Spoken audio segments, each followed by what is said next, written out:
Back in July, these doors were supposed to close for good after the South Baltimore Learning Center lost crucial funding. I'm Janae Wright, and now these doors are back open.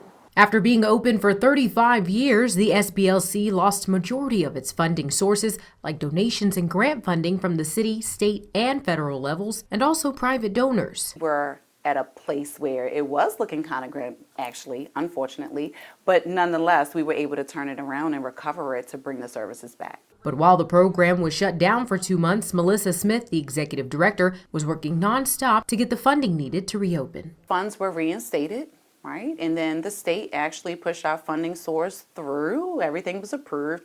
We had a lot of people working with us and advocating on our behalf behind the scenes, which we're so grateful for. Now that the doors have reopened, learners can get back to earning their degree. This place has really shaped me. Rhonda Lynn dropped out of school when she became a teenage mother, and she was never able to finish high school. Years later, she knew she needed to change her life, and finally getting her GED is the first step. I need to get my high school diploma for myself. You know, I want to build myself up, my self-confidence, my self-worth. I want to build it up, and how can I do that if I don't have no foundation to stand on? She says when she first heard about SBLC closing back in July, she was devastated, but now she's overjoyed. So overwhelmed. I'm so happy. I can't even describe how I feel about this place being open, because when it happened,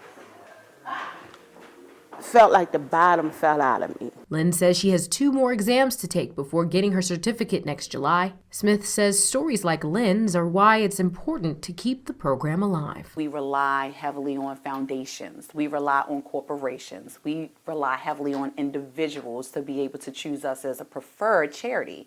And we're grateful for that.